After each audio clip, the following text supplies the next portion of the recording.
여기 미국 백악관에서 열린 회의에서 한국 관련 충격적인 주장이 제기되어 미국 전역이 공포에 떨고 있다고 합니다. 그렇다면 미국의 향후 정책을 결정하는 중요한 회의인 백악관 회의에서 대체 한국에 관한 어떠한 주장이 제기되었던 것일까요? 안녕하세요. 저는 미국 국방부에서 일하고 있는 닉이라고 합니다. 저는 미국 정부의 방패로서 조국을 위해서 일한다는 사실에 항상 자부심을 느끼며 자랑스러워하고 있는데요. 하지만 트럼프 정권이 들어선 이후 저는 정말 눈코 뜰 새 없이 바쁜 하루를 보내게 되었고 이러한 자부심을 느낄 여유조차 없게 되어버렸습니다. 많은 분들이 다른 대외부서도 아니고 웬 국방부가 바쁠 수가 있냐며 황당하다는 반응을 보이고 있지만 사실 트럼프 대통령의 정책을 자세히 들여다본다면 자국 우선주의 정책은 미국 국방부와 큰 관련이 있다는 것을 곧바로 알 수 있게 되는데요. 왜냐하면 트럼프가 각종 관세나 제재 관련 발언들을 쏟아내며 국제 정세를 뒤흔드는 것 같아 보이지만 결국 그의 진짜 의도는 한국의 국방력에 엄청난 힘을 실어줌으로써 한국을 미국 다음 가는 제2의 강대국으로 만드는 것이거든요. 트럼프가 캐나다 및 멕시코의 관세폭탄 정책을 발표하고 유럽이나 동아시아의 다른 국가들에 대해서도 여러 제재를 가하려는 움직임은 결국 모두 한국의 이권을 실어주기 위한 눈속임일 뿐이고 이러한 트럼프의 숨겨진 목적에 전 세계가 속고 있다는 것이죠. 제가 이러한 충격적인 사실을 알게 된 건 바로 얼마 전에 있었던 국방회의 때였습니다. 이번 회의에는 이례적으로 미 국방부와 백악관에서 합동으로 진행하게 되었는데 보통 국방부와 백악관이 함께 회의를 진행하는 경우는 국가의 사활을 걸어야 할 정도로 매우 중요한 사안일 때가 대부분이므로 저는 꽤나 긴장한 채 회의에 참석하게 되었는데요. 그리고 역시나 백악관 대변인은 믿기지가 않을 정도로 충격적인 주장을 해오기 시작하더라고요. 현재 재집권한 트럼프 대통령은 미국을 전 세계의 적으로 돌리려고 하고 있습니다. 그리고 우리는 이러한 트럼프의 행보에 대응하고자 이 자리에 모였죠. 백악관 측에서 분석한 결과 트럼프는 현재 한국의 핵무기 개발 허용을 비롯한 여러 경제적 이권을 몰아주기 위해 이런 다소 과격한 행보를 보이는 것으로 추정됩니다. 물론 트럼프는 한국에 대해서도 관세 추가 등의 조치가 불가피할 거라며 위협을 하고 있지만 이러한 트럼프의 미치광이 전략은 그저 눈속임일 뿐입니다. 트럼프는 전 세계 국가들, 특히 중국에 대한 제재 수위를 높이고 있는데 사실 이건 미국의 자국 우선주의 정책을 강화하는 것 같지만 트럼프는 이러한 제재를 미끼로 국제사회의 시선을 돌리고 국제사회가 다른 부분에 신경을 쓸 여유가 전혀 없도록 만듦과 동시에 한국의 각종 이권 사업을 몰아주려고 하는 거거든요. 도무지 여유가 없던 국제사회는 한국이 이렇듯 막대한 이익을 얻는 상황에도 그저 닥쳤던 게 꼴이 되어 넋이 나간 채 쳐다만 보고 있을 수밖에 없게 되겠죠. 즉, 결국에는 트럼프의 이러한 전 세계에 대한 선전포고를 통해 제일 많은 이익을 얻게 될 국가는 바로 한국과 미국이 될 거란 말입니다. 한국이야 막대한 이권을 얻게 되어 이익을 본다고 해도 왜 미국이냐고요? 당연히 트럼프는 타고난 사업가답게 믿지는 장사는 절대로 하는 법이 없기 때문입니다. 즉, 트럼프는 한국의 대가 없이 이권을 몰아주는 것이 아니라는 소리죠. 일단 트럼프가 한국이 핵 개발을 하는 것을 원하는 표면적인 이유는 바로 방위비 때문입니다. 트럼프는 대통령 당선 전에도 주한미군 체류 비용을 미국만 독박을 쓰는 건 불합리하다며 주한미군 철수를 강력하게 주장해 왔는데요. 실제로 현재 미국은 매년 약 28,500명의 미군을 주둔시키고 운영하는 데 130억 달러 이상을 지출하고 있습니다. 해외 군사비 지출을 줄여야 한다는 미국 내의 압박 속에서 한국이 자체 핵 억지력을 개발할 수 있게 되면 미국의 재정 및 작전 부담이 크게 줄어들 수 있죠. 핵무장한 한국은 결국 한반도를 방어하는 데 미군 병력이 필요하지 않게 될 것이고 덕분에 미국 납세자들은 매년 수십억 달러의 세금을 절약할 수 있게 될 것입니다. 하지만 트럼프가 정말로 고작 이러한 세금 몇 푼을 아끼겠다고 한국에 대한 핵무기를 허용해 주려고 하는 걸까요? 한국이 핵무기를 개발하게 된다면 국제 정세는 더욱 혼란 속으로 빠지게 됨에도 말이에요. 즉, 트럼프가 주장하는 주한미군 체류 비용은 그저 명목상의 이야기일 뿐이며 트럼프는 더 큰 그림을 그리고 있다는 말입니다. 바로 트럼프는 이번 러시아와 우크라이나 간의 전쟁을 통해 혹여라도 전쟁이 발발하게 된다면 그게 어떤 국가들 간의 싸움이라고 해도 결국 미국에 있어 상당한 재정 손실로 이어진다는 점을 인지하게 되었는데요. 실제로 미국은 우크라이나에 상당한 군사적 경제적 지원을 아끼지 않았고 이는 미국으로 하여금 상당한 재정 적자를 야기했습니다. 그런데 다시금 국제전쟁이 터지게 된다면 전쟁을 일으킨 국가는 중국이 될 가능성이 상당히 높은 상황이고 트럼프는 이러한 문제와 국가인 중국을 미국이 그저 개입할 필요도 없이 손 안 대고 코 푸는 식으로 처리할 수 있기를 원합니다. 그리고 만약 한국이 핵무기를 개발하게 된다면 중국은 영내에서 경거망동을 전혀 할 수 없게 되기에 미국은 돈 한 푼 들이지 않고 중국의 전쟁 시작을 막음으로써 전쟁에 필요한 추가적인 세금을 쓰지 않을 수 있게 되죠. 핵무기를 통해 정치적인 문제를 해결하려고 하다니 이건 너무나도 위험 부담이 크고 어떤 미친 사람도 그런 위험한 방법을 사용하지는 않을 거라고요. 이건 트럼프를 몰라도 너무도 모르는 순진한 소리입니다. 도널드 트럼프는 단순한 정치인이 아니라 사업가거든요. 군사 동맹과 외교에 초점을 맞춘 전통적인 미국 지도자들과 달리 트럼프는 지정학을 금융거래로 보고 있습니다. 즉, 트럼프가 한국의 핵무기 개발을 지원한다면 미국의 비즈니스 기회가 있기 때문에 트럼프는 경제적 이익을 위해 기꺼이 한국의 손에 핵무기 카드를 쥐어주는 것이죠. 생각해보세요. 미국의 패권을 위협할 제2의 강대국이 나타난다면 지금껏 미국으로 몰렸던 자본들이 전부 분산되며 미국의 경제 위기를 초래할 수도 있습니다. 많은 분들이 이미 예상하셨겠지만 그 나라는 역시나 또다시 중국이고 트럼프는 한국이 핵무기를 개발함에 따라 중국을 효과적으로 견제하며 중국이 한국 때문에 더 많은 국방비 등의 견제 비용을 투자하게 만듦에 따라 스스로 자멸하는 그림을 원합니다. 그래서 트럼프는 미국의 독주 체제를 위해 한국에 대한 핵무기 허용 등의 이권을 몰아주려고 하는 것입니다. 이웃 국가가 핵무기를 가지게 된다면 중국은 미국을 넘어서려고 하기는커녕 오히려 한국을 견제하느라 중요한 자본을 죄다 한국 견제에 투자할 수밖에 없거든요. 그리고 트럼프는 한국의 경제적 지원 및 이권을 제공하는 척하며 한국과 중국이 서로 싸우도록 하고 미국은 모든 해외 자본을 빨아들이며 홀로 독주하는 그림을 그리고 있습니다. 이렇듯 한국에 지원을 해주며 중국을 견제하도록 하는 편이 미국 입장에서는 더욱 저렴한 비용으로 문제를 처리할 수 있는 방법이거든요. 생각해보세요. 2018에서 2019년 트럼프의 대중국 관세는 총 3,700억 달러로 중국 수출에 상당한 타격을 입혔습니다. 하지만 중국의 보복 관세 때문에 미국 또한 어느 정도의 타격을 입게 되었죠. 특히나 이때 트럼프는 남중국해에서의 항해 작전을 계속함에 따라 중국과의 군사적 긴장이 고조되었고 이는 미국으로 하여금 또 다른 경제적 손실을 야기했습니다. 하지만 한국이 핵무장을 하게 된다면 중국은 한국의 군사력 증가에 대응하기 위해 남중국해에서의 자원을 분산시킬 것이고 그렇게 된다면 미국이 다른 곳에 집중할 수 있게 됩니다. 즉, 핵무장한 한국은 중국을 지역 분쟁으로 몰아넣어 미군이 중국에 대한 직접적인 대치를 하지 않으면서도 봉쇄를 달성할 수 있도록 하는 것이죠. 이를 통해 미국은 수십억 달러를 군사력 증강에 지출할 필요 없이 자국을 위해 사용할 수 있게 되는 것입니다. 저는 이러한 백악관 대변인의 충격적인 주장에 완전히 할 말을 잃고 말았습니다. 트럼프는 생각보다도 훨씬 더 거대한 그림을 그리고 있었고 그야말로 전 세계를 속이며 한국을 이용해 미국의 이익을 꾀하고 있었거든요. 그런데 이에 대해 미국 국방부의 중국계 인사가 벌떡 일어났는데요. 사실 현재 미국에는 국방부에서 마저 중국계 인사들을 손쉽게 찾아볼 수 있을 정도가 되었고 이들은 은근슬쩍 중국에 유리한 결정을 하도록 유도해 큰 문제를 발생시키고 있거든요. 그리고 이번에도 중국계 인사는 은근슬쩍 논점을 흐리기 시작했습니다. 글쎄요. 한국이 그러한 역할을 수행할 만큼 강력한 국가인지는 잘 모르겠군요. 한국은 그저 약해 빠진 국가고 중국의 한 도시보다도 작은 국가일 뿐인데 도대체 트럼프는 많고 많은 국가들 중 구태여 한국이라는 소국 하나만 콕 집어서 한국에만 모든 이익을 몰아주려고 한다는 말인가요? 한국은 그러한 자신들이 부담하게 된 막중한 임무를 제대로 수행하지 못할 것이 분명하고 미국은 오히려 중국을 인정하고 함께 사이좋게 발전을 꾀하는 편이 더욱 나은 선택이 될 것입니다. 그러자 백악관 대변인은 놀라운 답변을 해오기 시작했어요. 미국과 중국은 공존할 수 없습니다. 중국은 인권이라는 게 없는 국가고 그들이 지금껏 자행했던 행보를 보더라도 중국은 다른 국가들을 경제적으로 종속하기 위해서라면 무슨 위험한 짓이든 할 게 뻔하거든요. 그리고 한국이 아닌 다른 국가를 선택하는 것도 너무 위험 부담이 큽니다.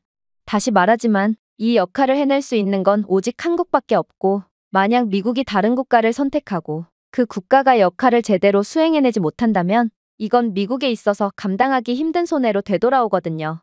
일단 중국은 자신들의 인접국에서 핵무기를 개발하려고 한다면 그 즉시 위협을 느끼고 경제 보복을 가해 핵무기 개발에 드는 비용을 마련하지 못하도록 방해를 가할 것입니다. 핵무기를 건설, 유지, 확보하려면 막대한 재원이 필요한데 중요한 점은 한국은 중국의 견제 따위는 휘파람을 불면서도 극복할 수 있는 경제대국이라는 것입니다. 외부의 지원 없이 핵무기를 유지할 수 있는 경제력은 한국을 비롯한 유럽 선진국 등의 소수의 국가들만이 가지고 있는데요. 그런데 한국은 전 세계에서 열 손가락에 꼽히는 거대한 경제 규모를 가진 국가로 웬만한 유럽 선진국들을 전부 압도할 만한 거대한 체력을 가진 선진국입니다. 그리고 한국은 미국 동맹국 중 가장 큰 국방 예산을 투자하고 있는 국가이므로 이러한 한국의 막대한 독립적인 국방 예산은 프로젝트가 외부의 영향을 받지 않고 중단 없이 이어질 수 있도록 할 수 있죠. 한국은 세계 최강의 기술 강국이라는 점도 이러한 중국 견제의 역할은 전 세계에서 오직 한국만이 할 수 있다는 것을 여실히 보여주는데요. 한국은 첨단 산업 분야의 글로벌 리더고 실제로 반도체 생산 분야에서 1위를 차지하며 더욱 효율성 높은 핵무기를 유지할 수 있는 유일한 국가임을 스스로가 증명하고 있죠. 또한 한국은 5G 네트워크 구축 부분에 있어 세계 1위를 차지한 상태로 이는 핵 억제 작전을 위한 실시간 통신을 보장하고 있습니다. 동시에 한국은 미국에 이어 AI 연구 분야에서 2위를 차지한 최첨단 기술 강국으로 핵 안보를 위한 자율방어 시스템을 구축할 능력을 갖추고 있는 국가입니다. 즉, 한국은 외국의 기술이나 수입품에 의존하지 않고 독자적으로 핵무기를 다룰 수 있는 전 세계에 몇 안 되는 국가들 중 하나라는 것입니다. 일본 같은 국가만 해도 한국과 경쟁을 할 수 있는 거의 유일한 국가라고 꼽히고 있지만 이들은 기술력은 강해도 군용 하드웨어는 전부 한국산 수입에 크게 의존하고 있는 상황이고 최첨단 분야에서의 혁신이 부족해 중국의 보복에 제대로 대응할 수 없거든요. 물론 군사력에 대한 부분도 마찬가지입니다. 일부 사람들은 한국의 인구는 5천만 명밖에 안 되므로 핵무기를 제대로 지킬 수 없을 거라고 주장하기도 하지만 한국은 전 세계에서 가장 많은 예비 전투병력을 가진 국가로 이들의 예비군들과 민방위들을 전부 합친다면 전 세계에서 가장 많은 훈련된 전투병력을 가진 셈이 되거든요. 물론 한국의 군사력 순위는 전 세계 5위라는 점도 절대로 빼놓을 수가 없는 부분이죠. 중국이야 압도적인 인구수 덕분에 과대평가받고 있다고 해도 한국은 과대평가를 받을 만한 요소가 단 하나도 없는 오히려 과소평가를 받고 있음에도 세계 5위를 차지했고 이는 한국의 실전 전투 능력은 상상 이상으로 강력할 거라는 것을 뜻하거든요.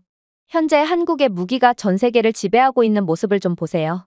K2 블랙팬서는 폴란드를 시작으로 이미 유럽 전역에서 불티나게 팔리고 있는 상황이고 한국은 기존의 독일산 전차가 유럽을 지배하던 판도를 완전히 뒤바꾸며 그렇게나 콧대 높던 유럽을 한국이 아니면 안 되게끔 만들었습니다. 즉, 한국은 개발한 핵무기를 유지보수할 능력도 차고 넘친다고 볼 수 있고 이게 바로 방금 전에 중국계 인사가 한국을 필요 이상으로 비하하며 한국을 견제한 이유라고 할 수 있는 것입니다. 현재 미국은 중국계 스파이 문제로 인해 상당한 골머리를 앓고 있는데 만약 한국이 미국의 지원을 뒤에 업은 채 선전을 하게 된다면 그만큼 중국 입장에서는 뼈아픈 손해로 작용할 수밖에 없거든요. 중국계 인사들은 전부 이러한 중국의 약화를 걱정하기 때문에 한국에 대한 필요 이상의 열등감을 내비치며 비하를 하고 있는 것입니다. 하지만 이건 분명히 한국과 미국 양국에 있어서만큼은 상당한 이익을 얻을 수 있는 신의 한 수가 되겠죠. 대변인의 말에 중국계 인사는 얼굴이 홍당무가 되어 책상을 주먹으로 내려치는 다소 감정적인 반응을 보였는데요. 그러면서 아무리 그래봤자 한국은 절대로 핵무기를 개발할 수 없을 거라며 만약 트럼프가 한국에 핵무기 개발 권한을 준다고 해도 중국이 가만히 있을 것 같냐며 중국은 수단과 방법을 가리지 않고 한국이 핵무기 개발은 엄두도 못 내도록 초토화시켜버릴 거라고 주장했죠. 하지만 대변인은 여전히 여유로운 반응을 보일 뿐이었고 이내 놀라운 주장을 해오기 시작했어요. 중국이 미국의 결정에 따르지 않을 거라는 말인가요? 어디 할 수 있으면 한번 해보지 그래요? 지금 트럼프가 추진하는 정책들을 좀 보세요. 중국이 감히 여기에 항의를 할 조금의 여유라도 있을까요? 현재 트럼프는 중국을 견제하기 위해 중국 상품에 대한 5천억 달러의 관세를 부과한 상황이에요. 또한 미국은 중국 기업에 대한 모든 미국 반도체 판매를 금지한 상황이기에 중국 기술 산업은 구식칩에 의존하고 있는 게 다죠. 또한 트럼프는 중국의 군사 공급업체를 글로벌 시장에서 차단하여 중국의 군사력 증강 속도도 늦추고 있는데 이러한 상황에서 중국이 대체 뭘 할 수가 있단 말이죠? 중국이 약해진다는 것은 중국이 한국의 핵 개발을 막을 여력이 없다는 것을 의미합니다. 중국은 역사적으로 한국의 사드 미사일 방어 체계와 같은 군사적 움직임에 대해 한국에 대한 경제 보복으로 위협해왔지만 현재 트럼프의 대중국 제재로 인해 중국 경제가 붕괴된 상황에 중국은 한국과의 무역 전쟁을 감당할 수나 있겠어요? 중국은 자국의 경제 위기에 대처하느라 한국의 핵 개발에 집중하기에는 도저히 여유가 없는 상황이고, 중국은 원래 집중하던 대만에나 온 신경을 쏟는 수밖에 없겠죠. 즉, 한국은 중국이 시선을 돌린 틈을 타 중국의 간섭 없이 핵을 발전시킬 수 있는 완벽한 기회를 얻게 된 것입니다. 이게 바로 트럼프가 다소 이해가 안 가 보였을 정도로 무리하게 국제 제재를 밀어붙였던 이유입니다. 다들 트럼프가 미쳤다고 생각할 때 트럼프는 아무도 모르게 결정적인 카드를 꺼냄으로써 전 세계에 허를 찌르는 것이죠. 하지만 제가 정말로 말하고 싶은 건 중국이 한국의 핵무기 개발을 막을 수 있을 것이냐 아니냐가 아닙니다. 바로 트럼프는 2중, 3중, 4중으로까지 상황을 분석하며 자신은 마치 선심을 쓰며 한국에 이익을 주는 척하며 속내로는 한국을 이용해 미국 우선주의를 실현하려고 하지만 트럼프는 한 가지 대형 실수를 했다는 것입니다. 바로 트럼프는 한국의 저력을 과소평가하는 계산착오를 했거든요. 생각해보세요. 트럼프가 한국의 핵 개발을 승인해주는 이유는 미국은 예전 플라자 합의를 통해 2인자 일본을 완전히 몰락시켰듯 이번에는 한국을 이용해 현재의 2인자인 중국을 괴멸시킴으로써 미국의 1인자로서의 패권을 지키고 싶어 하기 때문입니다. 그러나 문제는 핵 개발이 승인된 한국은 그야말로 기존의 한국의 성장을 방해하던 요소들이 전부 제거됨으로써 호랑이에게 날개를 달아준 격으로 빠르게 치고 올라올 것이고, 이젠 1인자인 미국조차 완전히 압도하게 될 거라는 것입니다. 현재 트럼프는 한국은 자체 기술력으로는 핵 개발을 도저히 할 수 없을 거라고 판단하고 있습니다. 그래서 미국은 한국의 핵기술을 수출함으로써 1,000조 원 이상의 막대한 경제적 수익을 올림과 동시에 한국으로 수출한 핵미사일을 자신들의 입맛대로 통제하려는 계획까지 세운 상태입니다. 물론 시간만 충분히 주어진다면 한국은 핵무기를 자체 기술력으로도 충분히 개발할 수 있겠죠. 그러나 문제는 핵기술은 미국이나 러시아 같은 강대국들도 수십 년이 걸려 겨우 개발했을 만큼 개발에 상당한 시간과 노력, 자본이 필요하다는 것입니다.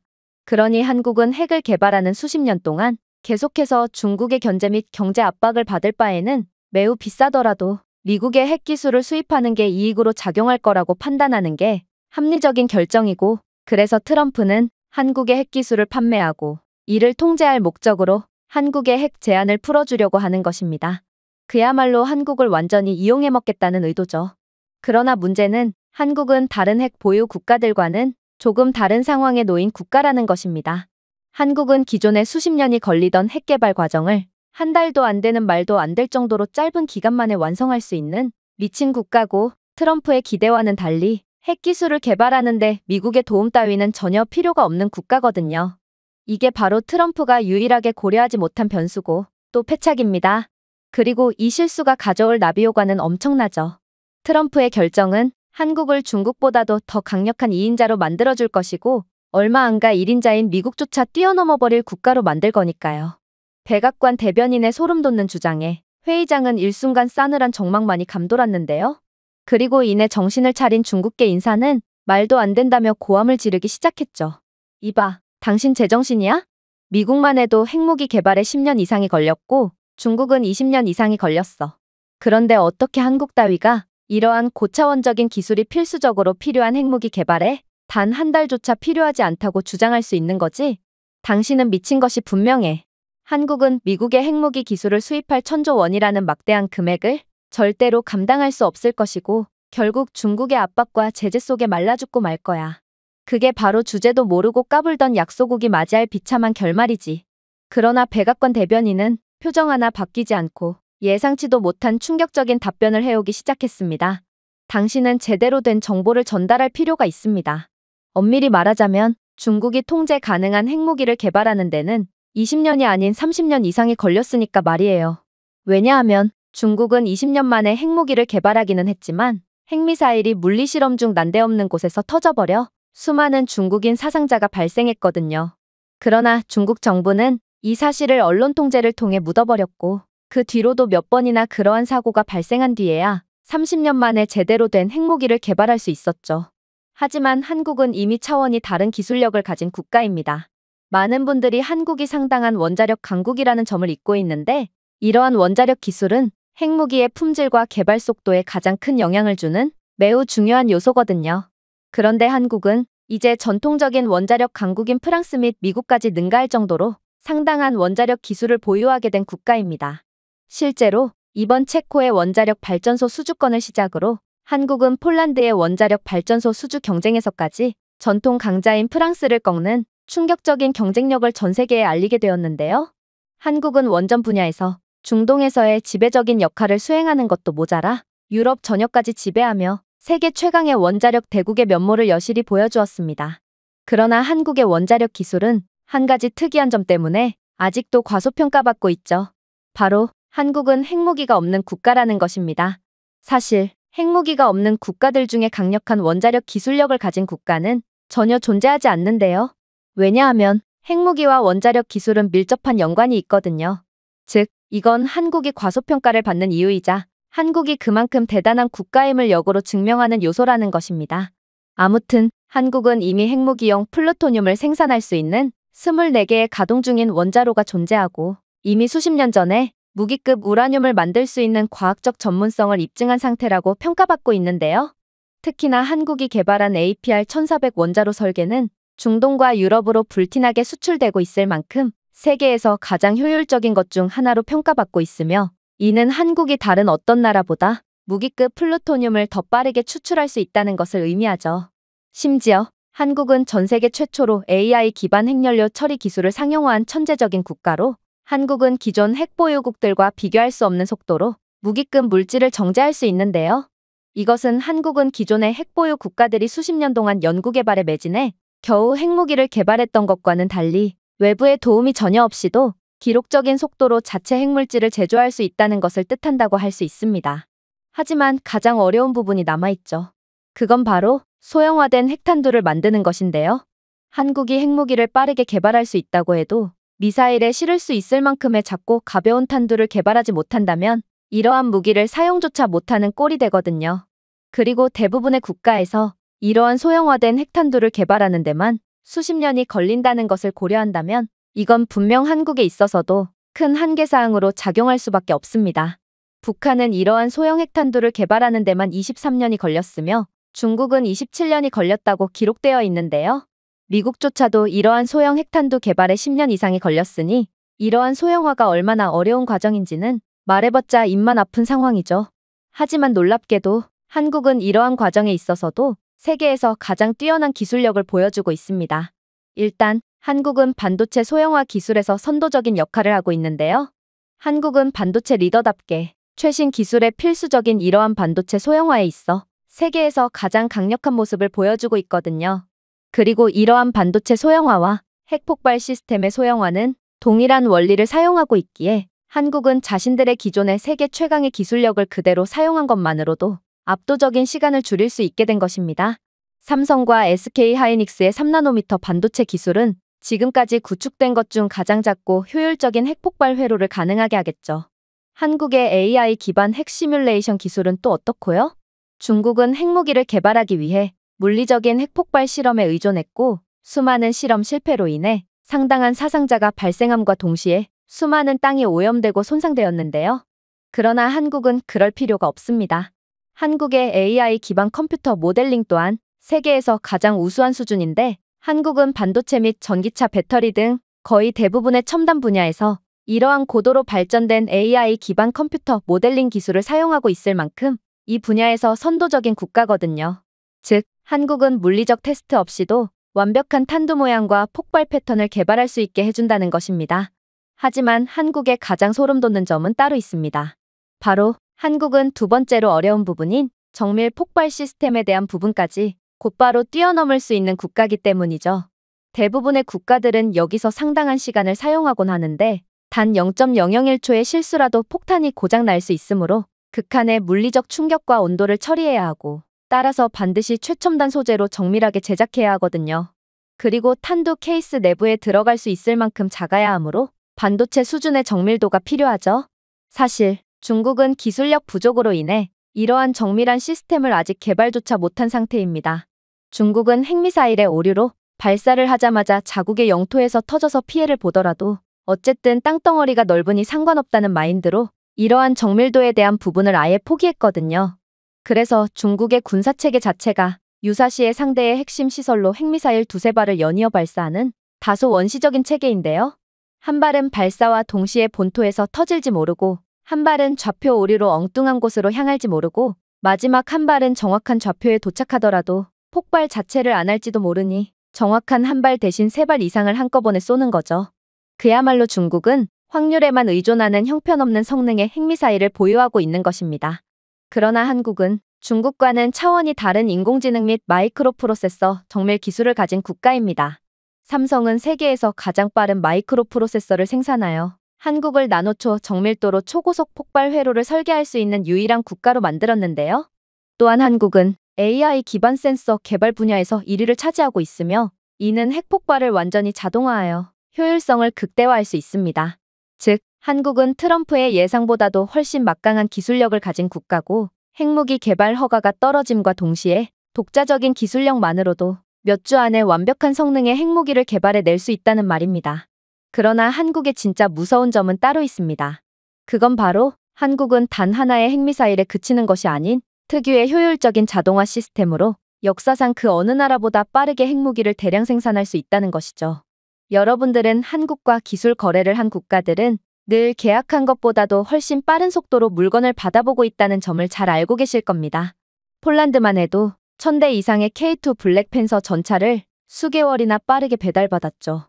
그렇다면 한국은 어떻게 이러한 무지막지한 면모를 보일 수 있던 것일까요? 바로 한국은 세계 최고 수준의 로봇공학 및 자동화 기술을 가지고 있기 때문입니다. 한국은 공장 자동화 분야에서 세계 1위로 번개 같은 속도로 원자력 부품을 제조할 수 있는데요. 삼성의 첨단 반도체 제조 공장은 핵 유도 시스템을 위한 고속 프로세서를 대량 생산할 수 있고, 현대 로보틱스는 탄두 조립을 자동화하여 인간의 노동 요구사항을 줄일 수 있거든요. 미국만 해도 수작업 조립 과정으로 인해 원자력 생산 규모를 확대하는 데 어려움을 겪고 있는데, 한국은 이러한 완전 자동화된 인공지능 기반 공장을 사용하여 몇 주 안에 핵무기를 대량 생산할 수 있습니다. 이러한 부분이 바로 만약 한국이 중국을 밟고 2인자로 발돋움한다고 해도 미국의 2인자 죽이기가 통하지 않는 이유입니다. 한국은 핵 개발이 허용되자마자 미국보다도 강력한 핵무기를 더 많이 갖게 될 것인데, 미국이 어떻게 한국에 경제 제재를 가할 수가 있겠어요? 결국 한국과 미국 사이의 힘의 균형이 완전히 깨져버리게 됨과 동시에 세계 판도는 완전히 뒤바뀌게 될 것입니다. 그동안 미국은 한국에 비해 압도적인 힘을 가진 국가였으므로 한국은 미국 옆에 붙어있는 말 잘 듣는 동생이었다면, 핵무기를 가지게 된 한국은 더 이상 미국의 비위를 맞출 필요가 없게 되고 결국 역으로 미국을 통째로 집어삼켜버릴 게 분명하죠. 당연히 회의장 내부는 난리가 났습니다. 많은 전문가들은 한국이 엄청난 힘을 숨기고 있었다는 사실은 잘 알았으나 그래도 핵무기 하나 가지게 된 것으로 그렇게나 극적인 발전을 꾀할 수는 없다며 현실을 부정하기 시작했죠. 그러나 대변인은 그러한 혼란스러운 상황을 단 몇 마디로 완전히 일축시켰습니다. 아직도 모르겠나요? 다시 말하지만 한국의 APR-1400 원자로는 이미 세계에서 가장 효율적이며 미국과 러시아의 설계를 훨씬 능가합니다. 다만 한국은 핵무기가 없는 국가기에 덜 주목받고 있었던 것뿐이죠. 그러나 전 세계가 한국의 핵무기가 세계에서 가장 우수하다는 것을 알게 된 이후에는 어떻게 될까요? 한국은 이제 원자력 수주 분야에서 모든 계약을 독점하며 전 세계에 돈을 쓸어 담게 된다는 뜻입니다. 그리고 이러한 원자력 분야처럼 그동안 한국이 실력에 비해 과소평가받고 있던 분야들에서 제대로 된 대우를 받게 됨에 따라 한국은 더욱 많은 이익을 독점하게 되겠죠. 몇몇 분들은 중국은 핵무기를 가지게 되었지만 아직도 1인당 월소득이 40만 원도 안 되는 가난한 국가라며 핵무기가 곧 국가의 부를 이끌어주지는 않는다며 냉소적인 태도를 보이고 있는데요. 그러나 한국과 중국의 기술력을 동일선상에 놓는 것은 매우 곤란합니다. 한국은 뛰어난 기술력뿐만 아니라 특유의 천재적인 응용력을 통해 아무도 해내지 못했던 것들을 순식간에 이뤄낼 거거든요. 아직도 냉전 시대에 노후화된 핵폭탄에 의존하는 미국과 달리 한국은 세계에서 가장 진보된 AI 기반 핵무기를 개발해낼 거라는 말입니다. 한국은 AI 분야에서 세계 최강의 기술력을 자랑하는 국가답게 인공지능이 강화된 핵탄두를 통해 거의 제로에 가까운 오류율로 적을 정밀 타격하는 핵미사일을 갖게 될 것입니다. 그리고 얼마 지나지 않아 요격이 불가능한 극초음속 핵미사일까지 개발하며 한국의 코터를 건드리는 국가에겐 석기시대로 돌아가는 결과만이 기다릴 뿐이라는 것을 전 세계에 알리게 되겠죠.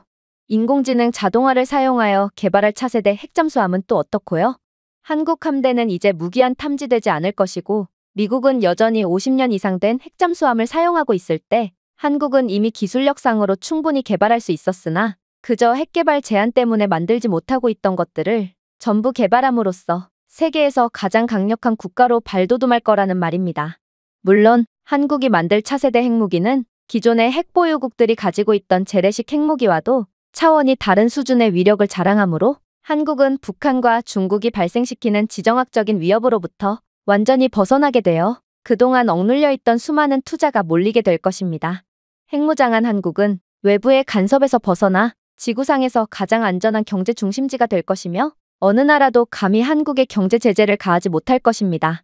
외국인 투자자들은 한국의 경제가 글로벌 불안정성으로부터 보호받고 있다는 사실을 알고 한국에 몰려들 것이고 중국보다도 훨씬 더 강력한 군사력을 갖게 된 한국은 중국을 억제하는 영내의 수호자 역할을 수행함에 따라 그동안 중국으로부터 위협받던 동남아 국가들의 각종 이권을 넘겨받으며 평화 유지의 역할을 수행하게 되겠죠. 이게 바로 한국을 과소평가한 트럼프에게 돌아올 부메랑입니다. 한국은 현재 분단국가 리스크, 지정학적 리스크, 핵 부재에 따른 과소평가, 세계 주요 시장에서 한참이나 떨어져 있는 위치 등 상당한 불이익 속에 둘러싸인 국가다 보니 막대한 과소평가를 받고 있습니다. 그러한 환경을 모두 극복하고 실력을 키운 한국은 분명 박수받아 마땅한 국가지만 아무튼 핵무기 개발 승인은 한국의 날개 이상을 달아주는 셈이 되고 이제 한국은 미국조차 제어할 수 없는 세계 최강대국으로 거듭나게 되는 것입니다. 회의실 내부에 대변인의 말에 반박을 할 수 있는 사람은 단 한 명도 없었습니다. 그렇게 회의는 두려움에 질린 싸늘한 정막만이 감돈 채 종료되었죠. 저는 한국이 이렇게나 우수한 국가였나 싶어 완전히 공포에 질리면서도 그래도 미국은 중국이라는 적국을 2인자로 둔 채 중국과 경쟁을 하는 것보다는 한국이라는 동맹국을 2인자로 둔 채로 한국과 선의의 경쟁을 하는 편이 낫지 않나 싶은 생각을 하고 있는데요.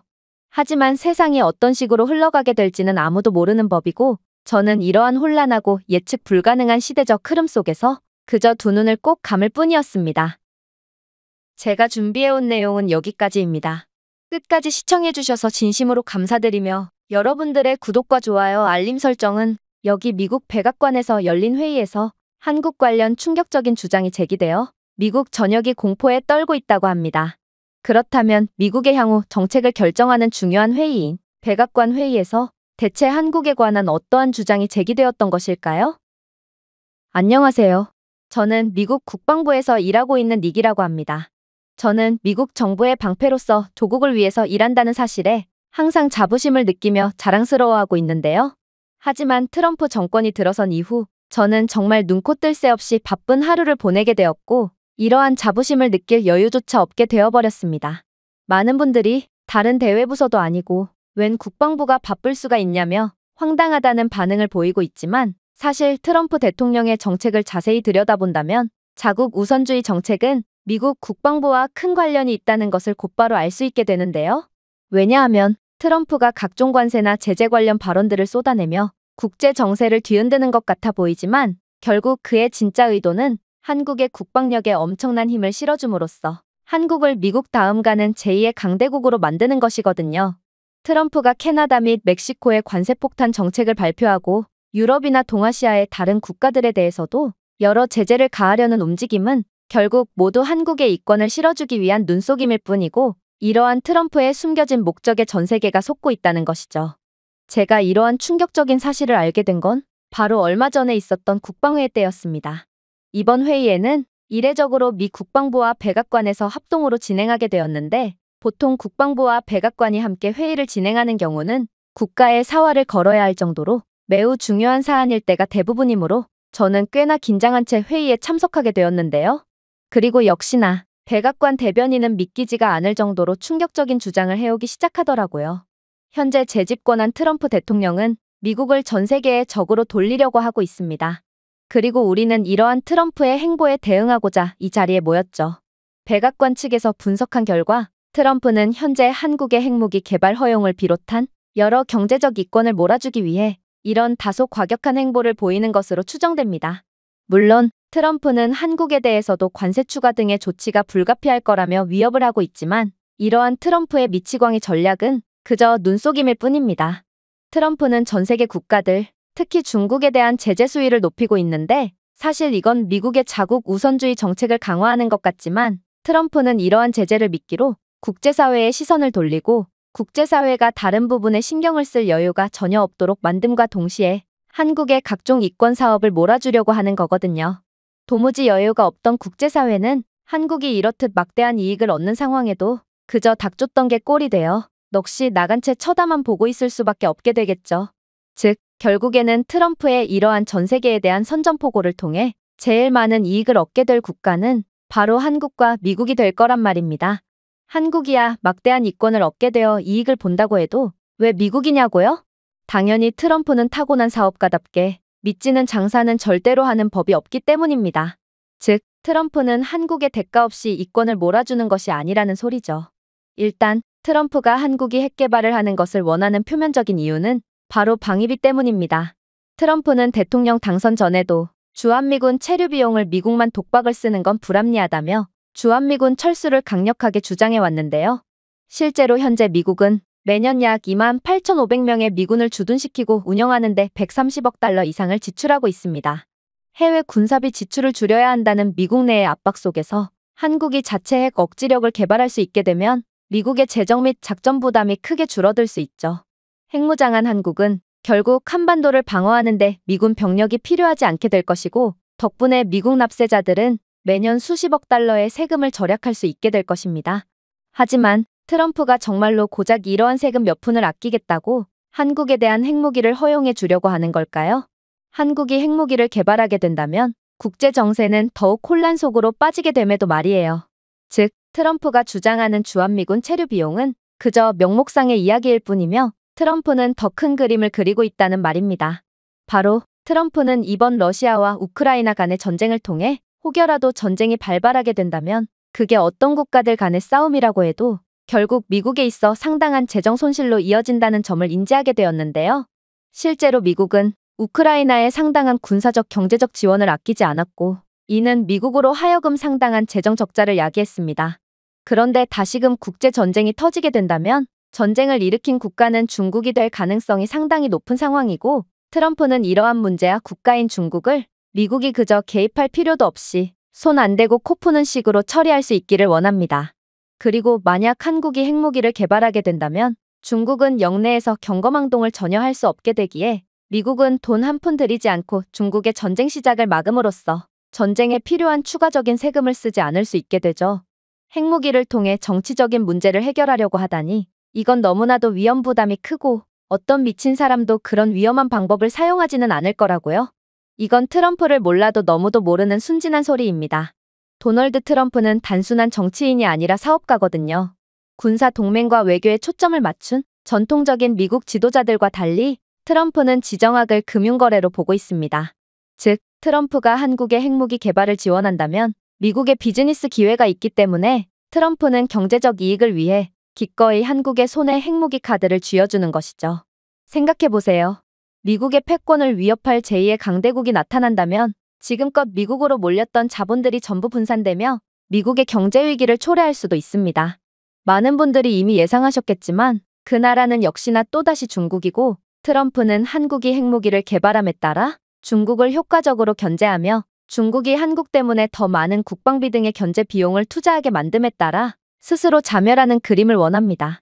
그래서 트럼프는 미국의 독주 체제를 위해 한국에 대한 핵무기 허용 등의 이권을 몰아주려고 하는 것입니다. 이웃 국가가 핵무기를 가지게 된다면 중국은 미국을 넘어서려고 하기는커녕 오히려 한국을 견제하느라 중요한 자본을 죄다 한국 견제에 투자할 수밖에 없거든요. 그리고 트럼프는 한국의 경제적 지원 및 이권을 제공하는 척하며 한국과 중국이 서로 싸우도록 하고 미국은 모든 해외 자본을 빨아들이며 홀로 독주하는 그림을 그리고 있습니다.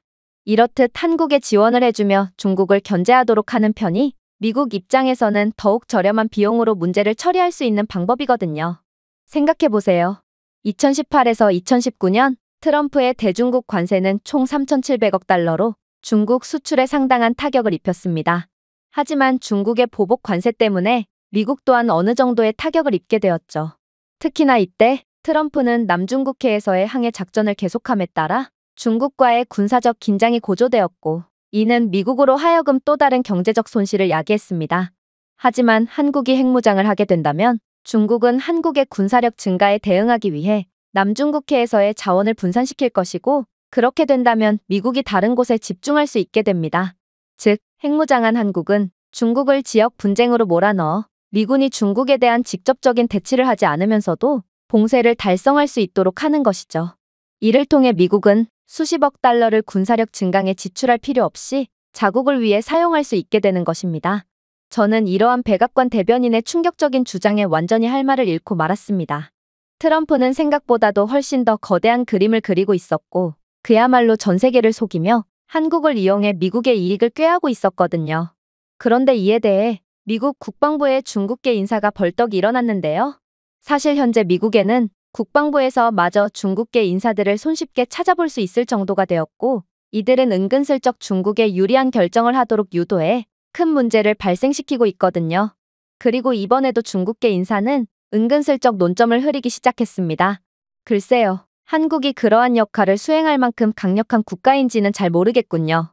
한국은 그저 약해 빠진 국가고 중국의 한 도시보다도 작은 국가일 뿐인데, 도대체 트럼프는 많고 많은 국가들 중 구태여 한국이라는 소국 하나만 콕 집어서 한국에만 모든 이익을 몰아주려고 한다는 말인가요? 한국은 그러한 자신들이 부담하게 된 막중한 임무를 제대로 수행하지 못할 것이 분명하고, 미국은 오히려 중국을 인정하고 함께 사이좋게 발전을 꾀하는 편이 더욱 나은 선택이 될 것입니다. 그러자 백악관 대변인은 놀라운 답변을 해오기 시작했어요. 미국과 중국은 공존할 수 없습니다. 중국은 인권이라는 게 없는 국가고, 그들이 지금껏 자행했던 행보를 보더라도 중국은 다른 국가들을 경제적으로 종속하기 위해서라면 무슨 위험한 짓이든 할 게 뻔하거든요. 그리고 한국이 아닌 다른 국가를 선택하는 것도 너무 위험 부담이 큽니다. 다시 말하지만 이 역할을 해낼 수 있는 건 오직 한국밖에 없고, 만약 미국이 다른 국가를 선택하고 그 국가가 역할을 제대로 수행해내지 못한다면 이건 미국에 있어서 감당하기 힘든 손해로 되돌아오거든요. 일단 중국은 자신들의 인접국에서 핵무기를 개발하려고 한다면 그 즉시 위협을 느끼고 경제 보복을 가해 핵무기 개발에 드는 비용을 마련하지 못하도록 방해를 가할 것입니다. 핵무기를 건설, 유지, 확보하려면 막대한 재원이 필요한데, 중요한 점은 한국은 중국의 견제 따위는 휘파람을 불면서도 극복할 수 있는 경제대국이라는 것입니다. 외부의 지원 없이 핵무기를 유지할 수 있는 경제력은 한국을 비롯한 유럽 선진국 등의 소수의 국가들만이 가지고 있는데요. 그런데 한국은 전 세계에서 열 손가락에 꼽히는 거대한 경제 규모를 가진 국가로 웬만한 유럽 선진국들을 전부 압도할 만한 거대한 체력을 가진 선진국입니다. 그리고 한국은 미국 동맹국 중 가장 큰 국방 예산을 투자하고 있는 국가이므로, 이러한 한국의 막대한 독립적인 국방 예산은 프로젝트가 외부의 영향을 받지 않고 중단 없이 이어질 수 있도록 할 수 있죠. 한국은 세계 최강의 기술 강국이라는 점도, 이러한 중국 견제의 역할은 전 세계에서 오직 한국만이 할 수 있다는 것을 여실히 보여주는데요. 한국은 첨단 산업 분야의 글로벌 리더고, 실제로 반도체 생산 분야에서 1위를 차지하며 더욱 효율성 높은 핵무기를 유지할 수 있는 유일한 국가임을 스스로가 증명하고 있죠. 또한 한국은 5G 네트워크 구축 부분에 있어 세계 1위를 차지한 상태로, 이는 핵 억제 작전을 위한 실시간 통신을 보장하고 있습니다. 동시에 한국은 미국에 이어 AI 연구 분야에서 2위를 차지한 최첨단 기술 강국으로 핵 안보를 위한 자율방어 시스템을 구축할 능력을 갖추고 있는 국가입니다. 즉, 한국은 외국의 기술이나 수입품에 의존하지 않고 독자적으로 핵무기를 다룰 수 있는 전 세계의 몇 안 되는 국가들 중 하나라는 것입니다. 일본 같은 국가만 해도 한국과 경쟁을 할 수 있는 거의 유일한 국가라고 꼽히고 있지만, 이들은 기술력은 강해도 군용 하드웨어는 전부 한국산 수입에 크게 의존하고 있는 상황이고, 최첨단 분야에서의 혁신이 부족해 중국의 보복에 제대로 대응할 수 없거든요. 물론 군사력에 대한 부분도 마찬가지입니다. 일부 사람들은 한국의 인구는 5천만 명밖에 안 되므로 핵무기를 제대로 지킬 수 없을 거라고 주장하기도 하지만, 한국은 전 세계에서 가장 많은 예비 전투병력을 가진 국가로, 이들의 예비군들과 민방위들을 전부 합친다면 전 세계에서 가장 많은 훈련된 전투병력을 가진 셈이 되거든요. 물론 한국의 군사력 순위는 전 세계 5위라는 점도 절대로 빼놓을 수가 없는 부분이죠. 중국이야 압도적인 인구수 덕분에 과대평가받고 있다고 해도, 한국은 과대평가를 받을 만한 요소가 단 하나도 없는, 오히려 과소평가를 받고 있음에도 세계 5위를 차지했고, 이는 한국의 실전 전투 능력은 상상 이상으로 강력할 거라는 것을 뜻하거든요. 현재 한국의 무기가 전 세계를 지배하고 있는 모습을 좀 보세요. K2 블랙팬서는 폴란드를 시작으로 이미 유럽 전역에서 불티나게 팔리고 있는 상황이고, 한국은 기존의 독일산 전차가 유럽을 지배하던 판도를 완전히 뒤바꾸며 그렇게나 콧대 높던 유럽을 한국이 아니면 안 되게끔 만들었습니다. 즉, 한국은 개발한 핵무기를 유지보수할 능력도 차고 넘친다고 볼 수 있고, 이게 바로 방금 전에 중국계 인사가 한국을 필요 이상으로 비하하며 한국을 견제한 이유라고 할 수 있는 것입니다. 현재 미국은 중국계 스파이 문제로 인해 상당한 골머리를 앓고 있는데, 만약 한국이 미국의 지원을 뒤에 업은 채 선전을 하게 된다면 그만큼 중국 입장에서는 뼈아픈 손해로 작용할 수밖에 없거든요. 중국계 인사들은 전부 이러한 중국의 약화를 걱정하기 때문에 한국에 대한 필요 이상의 열등감을 내비치며 비하를 하고 있는 것입니다. 하지만 이건 분명히 한국과 미국 양국에 있어서만큼은 상당한 이익을 얻을 수 있는 신의 한 수가 되겠죠. 대변인의 말에 중국계 인사는 얼굴이 홍당무가 되어 책상을 주먹으로 내려치는 다소 감정적인 반응을 보였는데요. 그러면서 아무리 그래봤자 한국은 절대로 핵무기를 개발할 수 없을 거라며, 만약 트럼프가 한국에 핵무기 개발 권한을 준다고 해도 중국이 가만히 있을 것 같냐며, 중국은 수단과 방법을 가리지 않고 한국이 핵무기 개발은 엄두도 못 내도록 초토화시켜버릴 거라고 주장했죠. 하지만 대변인은 여전히 여유로운 반응을 보일 뿐이었고, 이내 놀라운 주장을 해오기 시작했어요. 중국이 미국의 결정에 따르지 않을 거라는 말인가요? 어디 할 수 있으면 한번 해보지 그래요? 지금 트럼프가 추진하는 정책들을 좀 보세요. 중국이 감히 여기에 항의를 할 조금의 여유라도 있을까요? 현재 트럼프는 중국을 견제하기 위해 중국 상품에 대한 5천억 달러의 관세를 부과한 상황이에요. 또한 미국은 중국 기업에 대한 모든 미국 반도체 판매를 금지한 상황이기에 중국 기술 산업은 구식칩에 의존하고 있는 게 다죠. 또한 트럼프는 중국의 군사 공급업체를 글로벌 시장에서 차단하여 중국의 군사력 증강 속도도 늦추고 있는데, 이러한 상황에서 중국이 대체 뭘 할 수가 있단 말이죠? 중국이 약해진다는 것은 중국이 한국의 핵 개발을 막을 여력이 없다는 것을 의미합니다.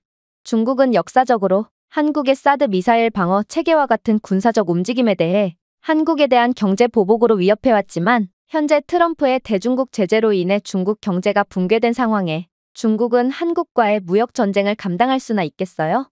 중국은 자국의 경제 위기에 대처하느라 한국의 핵 개발에 집중하기에는 도저히 여유가 없는 상황이고, 중국은 원래 집중하던 대만에나 온 신경을 쏟는 수밖에 없겠죠. 즉, 한국은 중국이 시선을 돌린 틈을 타 중국의 간섭 없이 핵을 발전시킬 수 있는 완벽한 기회를 얻게 된 것입니다. 이게 바로 트럼프가 다소 이해가 안 가 보였을 정도로 무리하게 국제 제재를 밀어붙였던 이유입니다. 다들 트럼프가 미쳤다고 생각할 때 트럼프는 아무도 모르게 결정적인 카드를 꺼냄으로써 전 세계에 허를 찌르는 것이죠. 하지만 제가 정말로 말하고 싶은 건 중국이 한국의 핵무기 개발을 막을 수 있을 것이냐 아니냐가 아닙니다. 바로 트럼프는 2중, 3중, 4중으로까지 상황을 분석하며 자신은 마치 선심을 쓰며 한국에 이익을 주는 척하며 속내로는 한국을 이용해 미국 우선주의를 실현하려고 하지만, 트럼프는 한 가지 대형 실수를 했다는 것입니다. 바로 트럼프는 한국의 저력을 과소평가하는 계산착오를 했거든요. 생각해보세요. 트럼프가 한국의 핵 개발을 승인해주는 이유는 미국은 예전 플라자 합의를 통해 2인자 일본을 완전히 몰락시켰듯 이번에는 한국을 이용해 현재의 2인자인 중국을 괴멸시킴으로써 미국의 1인자로서의 패권을 지키고 싶어 하기 때문입니다. 그러나 문제는 핵 개발이 승인된 한국은 그야말로 기존의 한국의 성장을 방해하던 요소들이 전부 제거됨으로써 호랑이에게 날개를 달아준 격으로 빠르게 치고 올라올 것이고, 이젠 1인자인 미국조차 완전히 압도하게 될 거라는 것입니다. 현재 트럼프는 한국은 자체 기술력으로는 핵 개발을 도저히 할 수 없을 거라고 판단하고 있습니다. 그래서 미국은 한국의 핵기술을 수출함으로써 1,000조 원 이상의 막대한 경제적 수익을 올림과 동시에 한국으로 수출한 핵미사일을 자신들의 입맛대로 통제하려는 계획까지 세운 상태입니다. 물론 시간만 충분히 주어진다면 한국은 핵무기를 자체 기술력으로도 충분히 개발할 수 있겠죠. 그러나 문제는 핵기술은 미국이나 러시아 같은 강대국들도 수십 년이 걸려 겨우 개발했을 만큼 개발에 상당한 시간과 노력, 자본이 필요하다는 것입니다. 그러니 한국은 핵을 개발하는 수십 년 동안 계속해서 중국의 견제 및 경제 압박을 받을 바에는 매우 비싸더라도 미국의 핵기술을 수입하는 게 이익으로 작용할 거라고 판단하는 게 합리적인 결정이고, 그래서 트럼프는 한국의 핵기술을 판매하고 이를 통제할 목적으로 한국의 핵 제한을 풀어주려고 하는 것입니다. 그야말로 한국을 완전히 이용해 먹겠다는 의도죠. 그러나 문제는 한국은 다른 핵 보유 국가들과는 조금 다른 상황에 놓인 국가라는 것입니다. 한국은 기존에 수십 년이 걸리던 핵 개발 과정을 한 달도 안 되는 말도 안 될 정도로 짧은 기간 만에 완성할 수 있는 미친 국가고, 트럼프의 기대와는 달리 핵기술을 개발하는데 미국의 도움 따위는 전혀 필요가 없는 국가거든요. 이게 바로 트럼프가 유일하게 고려하지 못한 변수고 또 패착입니다. 그리고 이 실수가 가져올 나비 효과는 엄청나죠. 트럼프의 결정은 한국을 중국보다도 더 강력한 2인자로 만들어줄 것이고, 얼마 안 가 1인자인 미국조차 뛰어넘어 버릴 국가로 만들 거니까요. 백악관 대변인의 소름 돋는 주장에 회의장은 일순간 싸늘한 정막만이 감돌았는데요. 그리고 이내 정신을 차린 중국계 인사는 말도 안 된다며 고함을 지르기 시작했죠. 이봐, 당신 제정신이야? 미국만 해도 핵무기 개발에 10년 이상이 걸렸고 중국은 20년 이상이 걸렸어. 그런데 어떻게 한국 따위가 이러한 고차원적인 기술이 필수적으로 필요한 핵무기 개발에 단 한 달조차 필요하지 않다고 주장할 수 있는 거지? 당신은 미친 것이 분명해. 한국은 미국의 핵무기 기술을 수입할 1,000조 원이라는 막대한 금액을 절대로 감당할 수 없을 것이고 결국 중국의 압박과 제재 속에 말라 죽고 말 거야. 그게 바로 주제도 모르고 까불던 약소국이 맞이할 비참한 결말이지. 그러나 백악관 대변인은 표정 하나 바뀌지 않고 예상치도 못한 충격적인 답변을 해오기 시작했습니다. 당신은 제대로 된 정보를 전달할 필요가 있습니다. 엄밀히 말하자면 중국이 통제 가능한 핵무기를 개발하는 데는 20년이 아닌 30년 이상이 걸렸으니까 말이에요. 왜냐하면 중국은 20년 만에 핵무기를 개발하기는 했지만 핵미사일이 물리실험 중 난데없는 곳에서 터져버려 수많은 중국인 사상자가 발생했거든요. 그러나 중국 정부는 이 사실을 언론 통제를 통해 묻어버렸고 그 뒤로도 몇 번이나 그러한 사고가 발생한 뒤에야 30년 만에 제대로 된 핵무기를 개발할 수 있었죠. 하지만 한국은 이미 차원이 다른 기술력을 가진 국가입니다. 많은 분들이 한국이 상당한 원자력 강국이라는 점을 잊고 있는데 이러한 원자력 기술은 핵무기의 품질과 개발 속도에 가장 큰 영향을 주는 매우 중요한 요소거든요. 그런데 한국은 이제 전통적인 원자력 강국인 프랑스 및 미국까지 능가할 정도로 상당한 원자력 기술을 보유하게 된 국가입니다.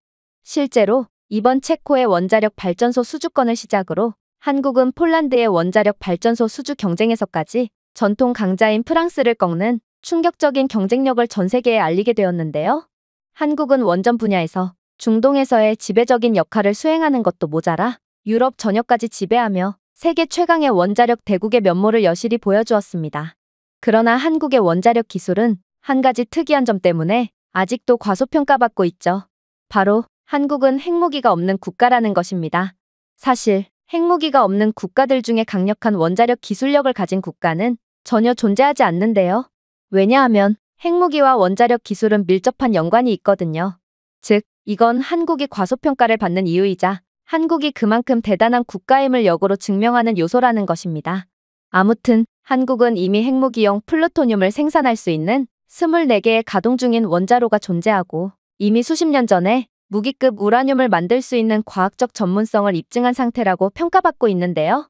특히나 한국이 개발한 APR-1400 원자로 설계는 중동과 유럽으로 불티나게 수출되고 있을 만큼 세계에서 가장 효율적인 것 중 하나로 평가받고 있으며 이는 한국이 다른 어떤 나라보다 무기급 플루토늄을 더 빠르게 추출할 수 있다는 것을 의미하죠. 심지어 한국은 전 세계 최초로 AI 기반 핵연료 처리 기술을 상용화한 천재적인 국가로 한국은 기존 핵보유국들과 비교할 수 없는 속도로 무기급 물질을 정제할 수 있는데요. 이것은 한국은 기존의 핵보유 국가들이 수십 년 동안 연구개발에 매진해 겨우 핵무기를 개발했던 것과는 달리 외부의 도움이 전혀 없이도 기록적인 속도로 자체 핵물질을 제조할 수 있다는 것을 뜻한다고 할 수 있습니다. 하지만 가장 어려운 부분이 남아있죠. 그건 바로 소형화된 핵탄두를 만드는 것인데요. 한국이 핵무기를 빠르게 개발할 수 있다고 해도 미사일에 실을 수 있을 만큼의 작고 가벼운 탄두를 개발하지 못한다면 이러한 무기를 사용조차 못하는 꼴이 되거든요. 그리고 대부분의 국가에서 이러한 소형화된 핵탄두를 개발하는 데만 수십 년이 걸린다는 것을 고려한다면 이건 분명 한국에 있어서도 큰 한계사항으로 작용할 수밖에 없습니다. 북한은 이러한 소형 핵탄두를 개발하는 데만 23년이 걸렸으며 중국은 27년이 걸렸다고 기록되어 있는데요. 미국조차도 이러한 소형 핵탄두 개발에 10년 이상이 걸렸으니 이러한 소형화가 얼마나 어려운 과정인지는 말해봤자 입만 아픈 상황이죠. 하지만 놀랍게도 한국은 이러한 과정에 있어서도 세계에서 가장 뛰어난 기술력을 보여주고 있습니다. 일단 한국은 반도체 소형화 기술에서 선도적인 역할을 하고 있는데요. 한국은 반도체 리더답게 최신 기술의 필수적인 이러한 반도체 소형화에 있어 세계에서 가장 강력한 모습을 보여주고 있거든요. 그리고 이러한 반도체 소형화와 핵폭발 시스템의 소형화는 동일한 원리를 사용하고 있기에 한국은 자신들의 기존의 세계 최강의 기술력을 그대로 사용한 것만으로도 압도적인 시간을 줄일 수 있게 된 것입니다. 삼성과 SK하이닉스의 3나노미터 반도체 기술은 지금까지 구축된 것 중 가장 작고 효율적인 핵폭발 회로를 가능하게 하겠죠. 한국의 AI 기반 핵 시뮬레이션 기술은 또 어떻고요? 중국은 핵무기를 개발하기 위해 물리적인 핵폭발 실험에 의존했고 수많은 실험 실패로 인해 상당한 사상자가 발생함과 동시에 수많은 땅이 오염되고 손상되었는데요. 그러나 한국은 그럴 필요가 없습니다. 한국의 AI 기반 컴퓨터 모델링 또한 세계에서 가장 우수한 수준인데 한국은 반도체 및 전기차 배터리 등 거의 대부분의 첨단 분야에서 이러한 고도로 발전된 AI 기반 컴퓨터 모델링 기술을 사용하고 있을 만큼 이 분야에서 선도적인 국가거든요. 즉, 한국은 물리적 테스트 없이도 완벽한 탄두 모양과 폭발 패턴을 개발할 수 있게 해준다는 것입니다. 하지만 한국의 가장 소름 돋는 점은 따로 있습니다. 바로 한국은 두 번째로 어려운 부분인 정밀 폭발 시스템에 대한 부분까지 곧바로 뛰어넘을 수 있는 국가이기 때문이죠. 대부분의 국가들은 여기서 상당한 시간을 사용하곤 하는데 단 0.001초의 실수라도 폭탄이 고장 날 수 있으므로 극한의 물리적 충격과 온도를 처리해야 하고 따라서 반드시 최첨단 소재로 정밀하게 제작해야 하거든요. 그리고 탄두 케이스 내부에 들어갈 수 있을 만큼 작아야 하므로 반도체 수준의 정밀도가 필요하죠. 사실 중국은 기술력 부족으로 인해 이러한 정밀한 시스템을 아직 개발조차 못한 상태입니다. 중국은 핵미사일의 오류로 발사를 하자마자 자국의 영토에서 터져서 피해를 보더라도 어쨌든 땅덩어리가 넓으니 상관없다는 마인드로 이러한 정밀도에 대한 부분을 아예 포기했거든요. 그래서 중국의 군사체계 자체가 유사시의 상대의 핵심 시설로 핵미사일 두세 발을 연이어 발사하는 다소 원시적인 체계인데요. 한 발은 발사와 동시에 본토에서 터질지 모르고 한 발은 좌표 오류로 엉뚱한 곳으로 향할지 모르고 마지막 한 발은 정확한 좌표에 도착하더라도 폭발 자체를 안 할지도 모르니 정확한 한 발 대신 세 발 이상을 한꺼번에 쏘는 거죠. 그야말로 중국은 확률에만 의존하는 형편없는 성능의 핵미사일을 보유하고 있는 것입니다. 그러나 한국은 중국과는 차원이 다른 인공지능 및 마이크로 프로세서 정밀 기술을 가진 국가입니다. 삼성은 세계에서 가장 빠른 마이크로 프로세서를 생산하여 한국을 나노초 정밀도로 초고속 폭발 회로를 설계할 수 있는 유일한 국가로 만들었는데요. 또한 한국은 AI 기반 센서 개발 분야에서 1위를 차지하고 있으며 이는 핵폭발을 완전히 자동화하여 효율성을 극대화할 수 있습니다. 즉, 한국은 트럼프의 예상보다도 훨씬 막강한 기술력을 가진 국가고 핵무기 개발 허가가 떨어짐과 동시에 독자적인 기술력만으로도 몇 주 안에 완벽한 성능의 핵무기를 개발해낼 수 있다는 말입니다. 그러나 한국의 진짜 무서운 점은 따로 있습니다. 그건 바로 한국은 단 하나의 핵미사일에 그치는 것이 아닌 특유의 효율적인 자동화 시스템으로 역사상 그 어느 나라보다 빠르게 핵무기를 대량 생산할 수 있다는 것이죠. 여러분들은 한국과 기술 거래를 한 국가들은 늘 계약한 것보다도 훨씬 빠른 속도로 물건을 받아보고 있다는 점을 잘 알고 계실 겁니다. 폴란드만 해도 1000대 이상의 K2 블랙팬서 전차를 수개월이나 빠르게 배달받았죠. 그렇다면 한국은 어떻게 이러한 무지막지한 면모를 보일 수 있던 것일까요? 바로 한국은 세계 최고 수준의 로봇공학 및 자동화 기술을 가지고 있기 때문입니다. 한국은 공장 자동화 분야에서 세계 1위로 번개 같은 속도로 원자력 부품을 제조할 수 있는데요. 삼성의 첨단 반도체 제조 공장은 핵 유도 시스템을 위한 고속 프로세서를 대량 생산할 수 있고 현대 로보틱스는 탄두 조립을 자동화하여 인간의 노동 요구사항을 줄일 수 있거든요.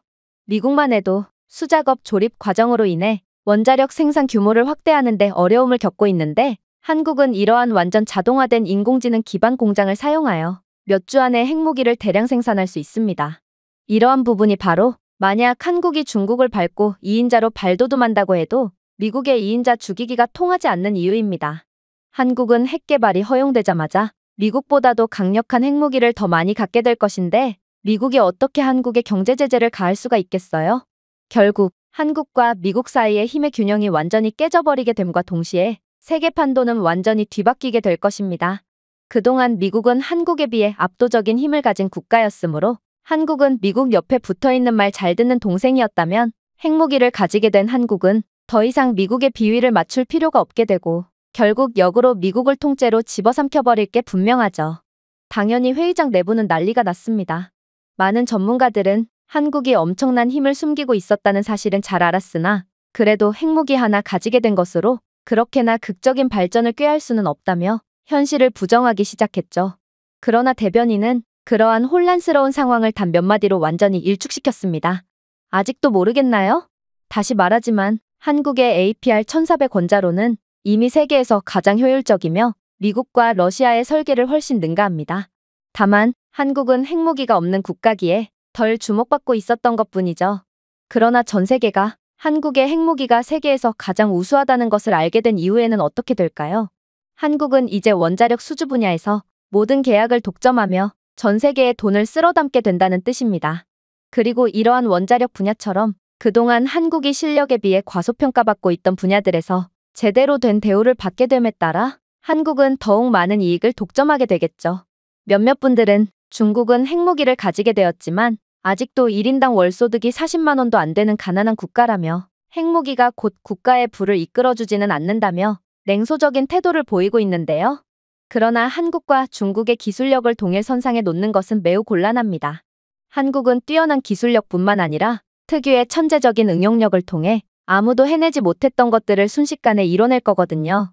아직도 냉전 시대에 노후화된 핵폭탄에 의존하는 미국과 달리 한국은 세계에서 가장 진보된 AI 기반 핵무기를 개발해낼 거라는 말입니다. 한국은 AI 분야에서 세계 최강의 기술력을 자랑하는 국가답게 인공지능이 강화된 핵탄두를 통해 거의 제로에 가까운 오류율로 적을 정밀 타격하는 핵미사일을 갖게 될 것입니다. 그리고 얼마 지나지 않아 요격이 불가능한 극초음속 핵미사일까지 개발하며 한국의 코터를 건드리는 국가에겐 석기 시대로 돌아가는 결과만이 기다릴 뿐이라는 것을 전 세계에 알리게 되겠죠. 인공지능 자동화를 사용하여 개발할 차세대 핵잠수함은 또 어떻고요? 한국 함대는 이제 무기한 탐지되지 않을 것이고 미국은 여전히 50년 이상 된 핵잠수함을 사용하고 있을 때 한국은 이미 기술력상으로 충분히 개발할 수 있었으나 그저 핵개발 제한 때문에 만들지 못하고 있던 것들을 전부 개발함으로써 세계에서 가장 강력한 국가로 발돋움할 거라는 말입니다. 물론 한국이 만들 차세대 핵무기는 기존의 핵보유국들이 가지고 있던 재래식 핵무기와도 차원이 다른 수준의 위력을 자랑하므로 한국은 북한과 중국이 발생시키는 지정학적인 위협으로부터 완전히 벗어나게 되어 그동안 억눌려 있던 수많은 투자가 몰리게 될 것입니다. 핵무장한 한국은 외부의 간섭에서 벗어나 지구상에서 가장 안전한 경제 중심지가 될 것이며 어느 나라도 감히 한국의 경제 제재를 가하지 못할 것입니다. 외국인 투자자들은 한국의 경제가 글로벌 불안정성으로부터 보호받고 있다는 사실을 알고 한국에 몰려들 것이고 중국보다도 훨씬 더 강력한 군사력을 갖게 된 한국은 중국을 억제하는 영내의 수호자 역할을 수행함에 따라 그동안 중국으로부터 위협받던 동남아 국가들의 각종 이권을 넘겨받으며 평화 유지의 역할을 수행하게 되겠죠. 이게 바로 한국을 과소평가한 트럼프에게 돌아올 부메랑입니다. 한국은 현재 분단국가 리스크, 지정학적 리스크, 핵 부재에 따른 과소평가, 세계 주요 시장에서 한참이나 떨어져 있는 위치 등 상당한 불이익 속에 둘러싸인 국가다 보니 막대한 과소평가를 받고 있습니다. 그러한 환경을 모두 극복하고 실력을 키운 한국은 분명 박수받아 마땅한 국가지만 아무튼 핵무기 개발 승인은 한국의 날개 이상을 달아주는 셈이 되고 이제 한국은 미국조차 제어할 수 없는 세계 최강대국으로 거듭나게 되는 것입니다. 회의실 내부에 대변인의 말에 반박을 할 수 있는 사람은 단 한 명도 없었습니다. 그렇게 회의는 두려움에 질린 싸늘한 정막만이 감돈 채 종료되었죠.